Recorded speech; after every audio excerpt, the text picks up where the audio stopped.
जय मिथिला एकटा विलुप्त होइत चीज के संग अपने सबके बीच स्वागत छी।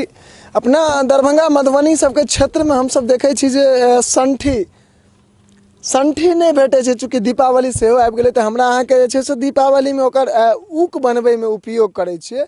और आइ काल्हि देखैत हेबै जे ट्रैक्टर पर या ठेला पर गामे गामे ई संठी बिकाय के लेल जाइ छै और 10 टके 12 टके 15 टके हिसाब से बिकाय छै। बता दीजिए एखन हम सब कोसी क्षेत्र में छी, अर्थात बिरौल क्षमा चाहब सुपौल जिला में छी और सुपौल जिला में कोसी नदी बगले में छै। एहिठमा हम सब छी तऽ ई संठी हमरा सबके इम्हर जे छै से एहि प्रकारे देखल गेल तऽ हम सब एहि पर में जिज्ञासा केलहुँ जे आखिर ई की छियै, एना किया राखल गेल छै। चूँकि हर जगह हम सहयोगी के कहबनि जे एक बेर कनी कैमरा के चारू कात अहाँके घुमा के देखाबे के प्रयास करता। जहाँ तक हमर सबके नजर जा रहल यऽ तहाँ तक हम सब यह देख रहा छियै जे सौंसे संठी जे छै से सौंसे संठी के राखल गेल छै, ओकरा बनि बनि के सुखायल जा रहल छै। चारू कात अहाँके एहि साइड जे छै से एकटा बड़की गो के ढेरियो देखा रहल यऽ, लेकिन ई एहि प्रकार से जे राखल छै तऽ बता दी जे जेना हम अहाँ धान गहूँम के खेती करै छियै तहिना जे छै से संठी के खेती होइ छै, तहिना संठी के खेती होइ छै। और ई पूरा संठी अहाँ सबके देखाइत हैत और हम सब एहि रास्ता से जाइत रही तऽ एकटा जिज्ञासा भेल जे आखिर की छै और केना छै, तो वह चीज अपने सबके देखेबाक लेल हम सब जे छै से एहिठमा आयल छी। और अहाँ सबके सामने नीक जकाँ देखाइत हैत जे ई संठी छी और एकर हमरा अहाँके जे छै से बहुत रास उपयोग होइ छै। बहुत आब हालांकि सोन के डोरी नहीं भेटै छै, देखैत हेबै सोन के डोरी पहिने गाय महींस के जे नाथल जाइत रहे तऽ सोन के डोरी से नाथल जाइत रहे ताकि ओ नाक ओकर नहीं कटैत रहे, लेकिन आब नहीं देखल जाइ छै। ताहि दुआरे ई एकटा जे हमरा अहाँके दरभंगा मधुबनी के क्षेत्र में विलुप्त भऽ रहल छै जे चीज से अहाँ सबके देखेबाक हम सब प्रयास केलहुँ हन। और ई देख रहल छियै एहि सबमे पूरा संठी के जेना हम अहाँ धान गहूँम के खेती करै छियै तहिना जे छै से एहिठमा संठी के सोन के खेती होइ छै।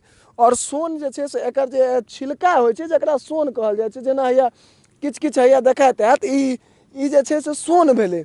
एहुठमा सहयोगी के कहबनि जे एहिठमा के अहाँके सेहो देखाबे के कोशिश करब जे ई सोन छियै और एकर डोरी बनै छै जकरा सबसँ शुद्ध मानल सेहो जाइ छै, सबसँ शुद्ध रस्सी मानल जाइ छै। और एकर उपयोग बहुत रास शुभ काज सबमे सेहो होइ छै।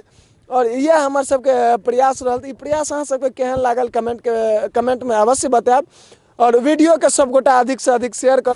एखन हमरा सबके संग ओ किसान छथि जे किसान जे छै से ई सोन के खेती करै छथि, हिनका संग हम सब बातचीत करबाक प्रयास करब जे आखिर ई सब केना खेती करै छथि और ई केना उपजाबै छथि। अहाँके नाम की भऽ गेल? हमर भरत कुमार मंडल। भरत कुमार मंडल, ई केना खेती अहाँ सब करै छियै? एहिके जे छै पहिले जोति कऽ थोकरा यरवैल कऽ तकर ई छै बढ़िआँ से जोति कऽ ओहिके बुनै छियै, बुनि कऽ एते पौधा होइ छै तऽ ओहिके कमबै छियै, कमा कऽ फेर खाद मारै छियै, तब लम्बा होइ छै नमहर तऽ ओहिके कथी छै अथी नमहर होइ छै तऽ जुआइ छै तऽ ओहिके काटि कऽ पानिमे गोरै छियै, गोरि कऽ तऽ ओ सिझै छै 10-12 दिनमे सिझ जाइ छै। तऽ ओहि सिझै छै तऽ ओहिके छोड़ा कऽ तब सुखा कऽ सोनके बेच दै छियै। आ संठियो जे होइ छै से गाड़ी आर वाला कीन के ला जाए। कनी इम्हर घुमि कऽ अहाँ बात करब।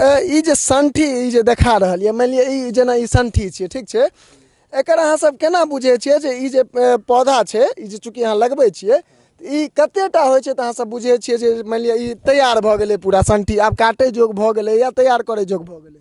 ई जे छै ने छोटो होइ छै, कते नमहरो होइ छै, जाहिमे पानि लागि जाइ छै ताहिमे अतबे होइ छै आ जाहिमे सूखल रहै छै ओहिमे बहुते होइ छै। तऽ हमरो आरके ई बुझै छियै जे कथी छै जुआइ छै ने तऽ ई करगर भए जाइ छै संठी। आ खिच्चा रहै छै तऽ ओ टुटि जाइ छै, अथी एना करै छै तऽ टुटि जाइ छै एना कऽ, आ जुआइ छै तऽ एना तोड़बै तऽ नहि टुटतै। ई तऽ एखन सूखि गेल छै तें टुटि गेलै। हाँ सूखि गेल। एहिसँ की बेनिफिट मानि लिअ जेना धान गहूँम केलासँ किसानके होइ छै जे ओहिसँ बेच कऽ पाइ आबै छै, तऽ अहाँ सबके एहिसँ की केना जे छै से भऽ जाइ छै? एहिसँ बढ़िआँ फायदा छै, ई महगामे बिकै छै ताहि दुआरे ई बुनल जाइ छै। हाँ। अच्छा, एखन जेना दीपावली सबके समयमे जे एकर सबके काज होइ छै ई खास कऽ संठीके ओहि समय उपयोग होइ छै अहाँके ऊक बनबैमे, अथी सब बनबैमे, तो अहाँ सबके तो बहुत आदमी ओनाहू आबैत हेता मांगे के लेल जे दऽ दिअ। हाँ दए दै छियै ओहने तो पैसो के दए दै छियै। ओनाहितो दऽ दै छी। हाँ ई कतऽ ई एकर संठी के की काज होइ छै? चूँकि मानि लिअ सोन के तो हमसब बुझै छियै एकर जे छिलका होइ छै तकर तऽ बुझै छियै रस्सी बनै छै, लेकिन एकर की उपयोग होइ छै? एकर जे छै ने हुक्का बाती बनायल जाइ छै, जे बचै छै जे जरना में होइ छै अच्छा, जलावन में उपयोग करै छै। जलावन में उपयोग करै छै।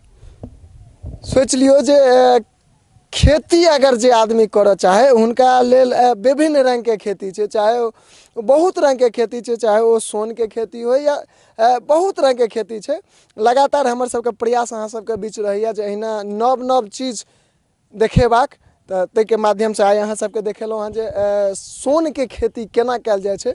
और हमरा सबके संग एखन छलथि हन भरत जी जे किसान छथि और एहि सोन के खेती केलथि हन। और इएह हमर सबके प्रयास रहल। ई प्रयास अहाँ सबके केहन लागल कमेंट में अवश्य बतायब। और वीडियो के सब गोटा अधिक से अधिक शेयर करब और एकटा छोट छिन निवेदन करब जे गोटा चैनल पर में नव छी से चैनल के सब्सक्राइब कऽ लिअ। जे गोटा फेसबुक पेज के माध्यम से देख रहल छी ओ फेसबुक के फॉलो कऽ लिअ। और ई सब चीज जे विलुप्त भऽ रहल छै ताहि सब चीज के लगातार अहाँ सबके बीच राखै के प्रयास कऽ रहल छी। ताहि दुआरे वीडियो के अधिक से अधिक शेयर कऽ लेब। जय मिथिला, जय हिंद।